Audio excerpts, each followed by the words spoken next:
"You are just a meal-cooking old hag, huh?" said the eldest son's wife, bringing a cake when she was hospitalized. But my husband, who saw my reaction, got furious. "What are you doing? Apologize to your daughter-in-law." I swear to God I didn't do anything to deserve such anger, so I think it's time to come clean with them. Have you seen what's inside the cake? I am Miranda, a 72-year-old housewife, and I work part-time cooking meals. Since I loved cooking from a young age, influenced by my mother, I decided to attend a cooking school after graduating from high school. I obtained a cooking license upon graduation and have been working at a dispatch-type cooking company since then. I have been continuously cooking meals that are both healthy and delicious, whether it's in a company cafeteria, hospital, or nursing home, to ensure people enjoy their meals. Although I worked as a regular employee for many years, I am now a part-time employee due to my age. Nevertheless, I am still happy to be able to work while enjoying cooking. At home, apart from cooking, I do all the housework, but I never receive any gratitude from my husband. He's the type who perfectly embodies the phrase "men don't belong in the kitchen," and he doesn't even know where anything is, not even a single drink, without calling me. "Hey, get me some tea." Sure, didn't you say the tea leaves, kettle, and teacups are on this shelf?" "I don't know about that, you should do it." Despite not being able to do anything around the house, he has Everest-like pride as a former department manager of a top-tier company, so I worry if anything were to happen to me. My husband and I have an eldest son and an eldest daughter, and our eldest son got married about 2 years ago. Our eldest son, who is over 30 years old, and it was a marriage introduction at an age considered suitable for marriage in society, so I was thrilled. I actually wanted to introduce her before they got married, but apparently, the timing didn't work out because she insisted on getting married on her birthday. Our eldest son has always been reliable, and I have no intention of meddling in his relationships at this age. On the promised day, we met her for the first time at our house where my husband and I live. She had a slim, petite body, and her big eyes were impressive, making the difference between her and our eldest son apparent. The woman introduced as Carrie, whom our eldest son married, had been living with her parents until she started working as a working adult after graduating from junior college. "My parents were strict, so I've never lived on my own. I'm a beginner at housework, but I'll do my best." With her high-pitched voice and looking up, our eldest son's wife spoke as if she had jumped out of TV or something. Right after she finished speaking, my husband's voice, unable to contain his joy, came bursting in. "That earnestness of yours is the greatest weapon. You're fine just the way you are." It seems like my husband was immediately taken with her adorable demeanor and charming atmosphere. While the cuteness and earnestness that I lack may have been fresh to my husband, I have a bad feeling about it. After that, we had been chatting about my student days, life as a working adult, and how my eldest son and I first met. The relaxed atmosphere suddenly changed in an instant. "Mother-in-law, what happened to your hand?" "Oh, I just cut it a bit while I was working. I guess I was in a rush." "Ouch. By the way, what do you mean by being in a rush?" "I work as a chef at a part-time job, and it happened during work. At my age, I switched from a full-time employee to a part-time, but I still work full hours, just like before." When she found out that I work as a chef, she made a subtle expression that was hard to read. "Working as a chef at a part-time job, does that mean you're one of those ladies cooking meals at the cafeteria?" "The cafeteria lady? Well, I guess you could say that. In my case, I'm more like the cafeteria granny." As I joked and chuckled, my husband started teasing me. "This woman's always cooking, whether at home or outside. She's like a grandma in the kitchen." He probably thought it was funny. Usually, my eldest son would scold my husband, but he happened to be in the restroom at that moment, so there was no one to stop my husband's antics. I was taken aback by the sudden turn of events and couldn't say anything. But what further accelerated my situation was an unexpected remark from her. "Granny in the kitchen, that's right. Always cooking meals whether at the cafeteria or at home. But I'm fine because I'm devoted to my beloved husband."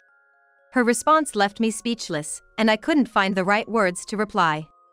However, she continued talking to my son, who had returned from the restroom, as if nothing had happened. "I was just listening to your conversation, and mother-in-law is such a hard worker. I'll do my best to learn from her and work hard too." In the evening, my eldest son and his wife left, but my feelings haven't cleared up since then. Being belittled for the job I've proudly pursued for decades, and seeing the facade I put on in front of my son, I couldn't help but feel a hint of unease. My husband and I thought we had a decent relationship with our eldest son and his wife. We exchanged souvenirs when we traveled, and sometimes I would deliver some extra dishes I had made. We even occasionally celebrated birthdays by dining at slightly nicer restaurants. However, as we spent more time with my eldest son and his wife, I began to feel increasingly uneasy about my daughter-in-law's attitude. My daughter-in-law and I are connected as friends on social media, and even her posts raise some concerns. In a recent post about the restaurant we visited for my husband's birthday celebration, only my portion was unnaturally cropped out. Additionally, she posted about the plum wine and pickles I gave her as if she had made them herself. Looking forward to enjoying the plum wine we made together with my husband. And the pickles should be ready to eat soon, full of love and deliciousness. My daughter-in-law, gaining followers as a meticulous homemaker, had already received numerous comments on her recent posts, despite them being posted not long ago.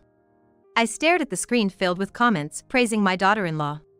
Perhaps none of them even considered that someone else had made what she claimed to have made.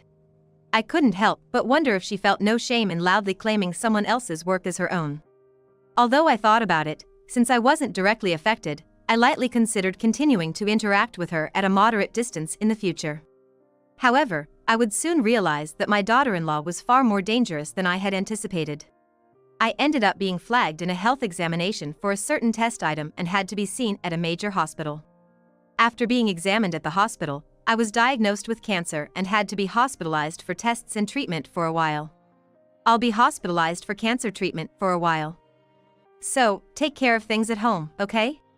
Convenient for you to just go to the hospital and leave everything to us, isn't it? Why would he say such a thing when his wife was hospitalized due to poor health? However, I refrained from angering my husband here, as it would be troublesome. Don't say things like that. I'd be happy if you could visit me occasionally. Who would bother to go see your face? I don't even know anything about the house. Well, maybe Harry understands the details better than you do. When I consulted my eldest son, he assured me that he would visit me between work commitments, which relieved me.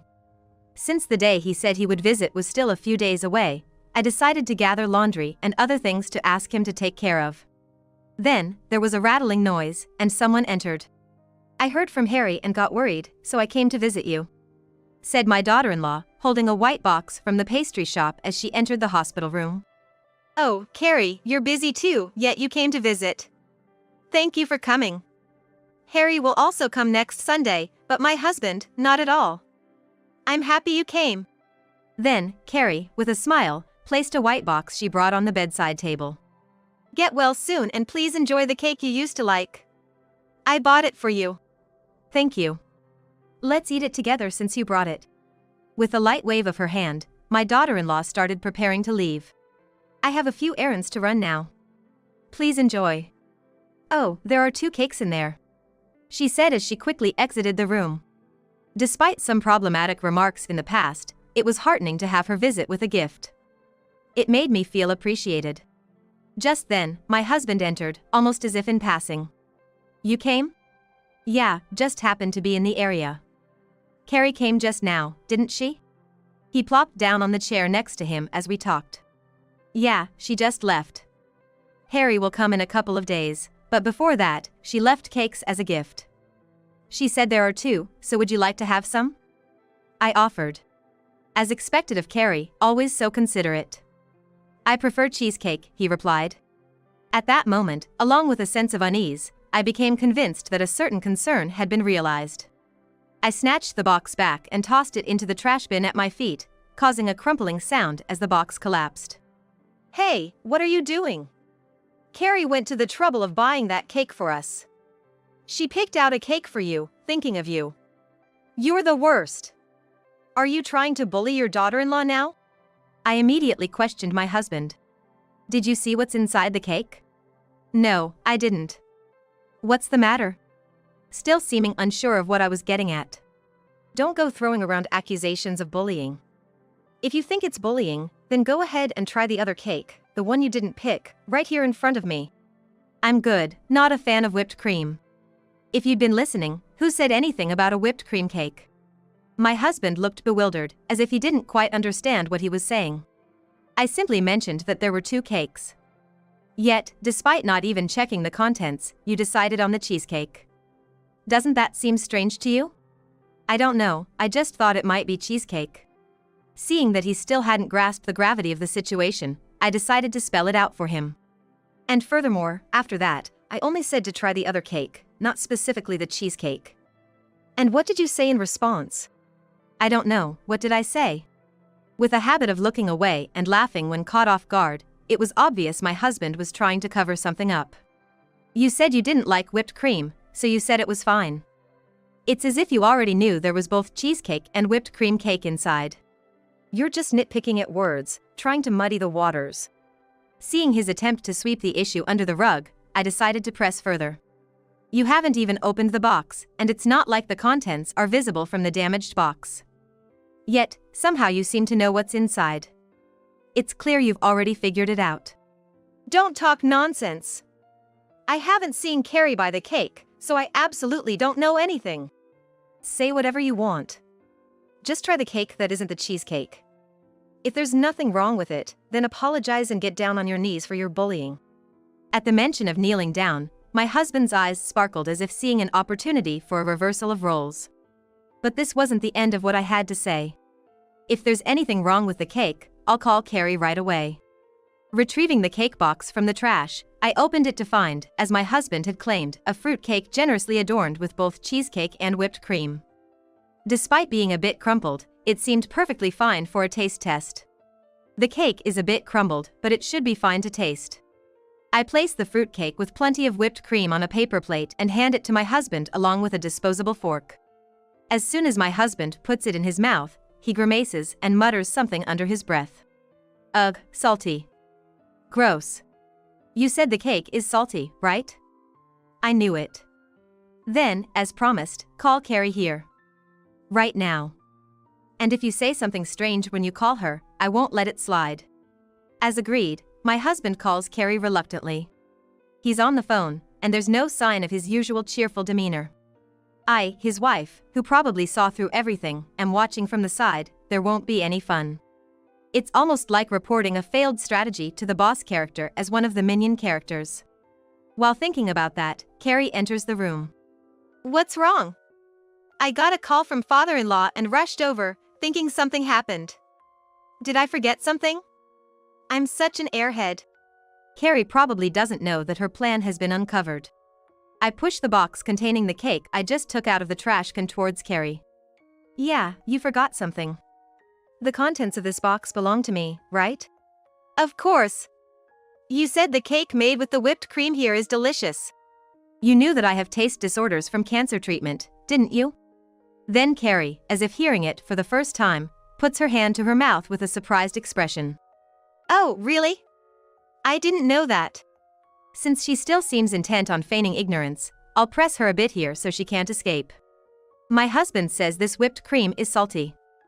Did you know that strong salty flavors can interfere with treatment? Finally realizing that her plan has failed, Carrie glares fiercely at her husband. Seeing that blaming her co-conspirator won't help, Carrie either intends to cover up or is clearly concocting an excuse. That's strange. Whipped cream being salty? I'm sure the bakery must have mixed up sugar and salt. I'll go to the shop myself to sort it out, so don't worry. You didn't know about the taste disorder, and there's salt in the cake. Do you think that's all there is to it? If I didn't know, there's nothing I can do about it, right? If you blame every mistake, you'll end up being disliked. Sorry, I don't have the culinary knowledge like you. I'll take my leave. As Carrie tries to leave the room, I quickly rush to the door, lock it, and lean against it so she can't leave. Saying there's nothing to be done is something the victim would say, not you. Going to the shop? What are you going to tell the bakery after bringing a homemade cake in a bakery box? So, are you saying you never makes mistakes? That's amazing, I admire you. The tone of Carrie, my son's wife, is almost provocative, but getting into an argument would only make things worse. I operate my tablet device, which was lying on the bed, and open the search engine. The search history shows phrases like foods hindering cancer treatment, salt speeds up cancer, and taste disorders salt. Why does this tablet have search history that I don't remember searching for? Maybe it's your misunderstanding? But I haven't used this tablet recently. When I checked the history, it was around the time you all came back home for the New Year's. I remember using this tablet because I wanted to watch a live stream of a band. I didn't miss Carrie's twitching face. Are you suggesting that I researched cancer progression back then when I only borrowed it for a short while? Stop making baseless accusations. It's not baseless, it's a fact. The icon here looks like your favorite band. It seems you forgot to log out. Carrie turns pale as she looks at the icon, her hands trembling. I knew you didn't like me, but there's a difference between right and wrong, isn't there? This is like poisoning someone, it's a crime, what you're doing. Being accused of a crime clearly angered Carrie, and she starts to lose her temper. It's not my fault. You've been treating me badly, right? I just told you that being able to cook doesn't make you superior, so you should be grateful. I have no recollection of that whatsoever, and I haven't talked much about work or cooking with Carrie. I've only brought homemade pickles and side dishes a few times. I didn't mean to brag, but if my stories made you uncomfortable, I apologize. But that doesn't justify what you're doing. Even though I told you, this old hag still doesn't get it. Does being a woman who can cook make you that great? Acting all proud just because you've got a hold-on stomach. While Carrie, my son's wife, is breathing heavily beside me, my husband inexplicably chimes in from the side. He had been like a wallflower in the corner of the hospital room ever since I called Carrie out, but suddenly he's butting in. That's right. A woman should be charming. And yet, you've been working since forever, and I never felt like you were determined to properly take care of the household. Don't act all high and mighty just because you have some kind of cooking qualification. Oh, you're still here. You're really taking Carrie's side. You knew your role was to make sure I ate the salted cake properly, didn't you? If that's the case, what's it to you? There have been talks about living together with Carrie and Hiroshi soon. You can live alone, it suits you to live modestly in some room somewhere. It seems that there had been discussions about my husband and my son's family living together in a place where I wasn't present. Living together was news to me, and judging by my husband's tone, it's clear he wants to kick me out of the house as soon as possible. What have you been thinking all this time? Even this living together thing, you were probably told by Carrie, right? That's right. Unlike you, she's a kind and gentle woman, and she felt sorry for me being alone at home. Because you don't take care of things at home. So, despite repeatedly telling me to be able to manage things at home, it seems I've brought this upon myself. This salted cake, is it because you're after my health insurance or something? Why would you think that? You were quite thorough in reading through documents and policies, and you made several calls to the insurance company, right? The insurance company called me too. They told me a few things, and I put two and two together. It's terrifying to think that they had been planning to prolong treatment to benefit from insurance money and use it to live with my son's family. It's like a horror story to realize this through random searches and calls from the insurance company. If I hadn't noticed, who knows what would have happened. My son seemed completely unaware of the wrongdoing of his father and his wife. Feeling guilty for approaching his mother with malice and disrupting her treatment, he decided to divorce them. It seems my daughter-in-law strongly protested against the divorce. However, my son's determination was firm. He didn't cancel the divorce because he couldn't forgive her for not taking her actions seriously and not knowing what might happen in the future if they stayed together. Thanks to the successful results of my cancer treatment, I was discharged safely. Although I couldn't push myself too hard, I successfully returned to work as a cooking staff member. Since my company operates on a dispatch basis, I work in different locations each time. Upon my return, I was assigned to a local hospital. There are a lot of comments about today's breakfast special menu. Could it be because of this name? Although the surname was different, there was a name on the food ticket that I recognized. Later, I learned that it was the former daughter-in-law who was hospitalized, based on her age and characteristics. The divorce triggered a mental breakdown, leading to hospitalization. She was notorious for nitpicking about meals and daily life, and it seems that the staff had quite a hard time dealing with her. When I went to distribute meals, I encountered the former daughter-in-law arguing loudly with the staff. So, the rumors about the old hag cooking were true after all. Hey, staff, it's because of this hag that I'm stuck here. Why don't you admit her instead of me? You're still talking nonsense as usual. Besides, I have work to do, so I don't have time to deal with you. Now, even the staff seems to dislike her considerably. She remains oblivious to the fact that her actions have made her so disliked, showing her consistent behavior. Unable to face the truth and coming up with various excuses, she seems to be a weak person. With the divorce of my son and his wife, the talk of my husband living with them has disappeared. Having made a fuss about living together, it would be awkward to continue as before under the same roof. My husband seems uncomfortable with the situation. Recently, my eldest daughter, who has become more relaxed with her work, occasionally visits, which makes me happy. But the only thing that seems to have changed is that he's gradually learning about household chores. With my daughter occasionally dropping by, my husband is caught between me and her, learning the ins and outs of household chores thoroughly. I want him to become self-reliant as I don't know what the future holds for me. Teaching my husband at this age is harder than I thought, but for the sake of our future lives, we have no choice but to do it. When making soup, you usually use chicken for the broth, but when you're short on time, granulated stock works just fine. Nowadays, there are convenient options available, so we should make use of them. I see. I had no idea making soup took so much effort. I used to complain about cutting corners. No, you just didn't know. It's okay as long as you learn from now on. My husband seemed to have realized how much easier he had it by doing things himself and how challenging household chores can be. Lately, he's been expressing his gratitude a little more. I want to live our usual life together with my husband once again, working hand in hand.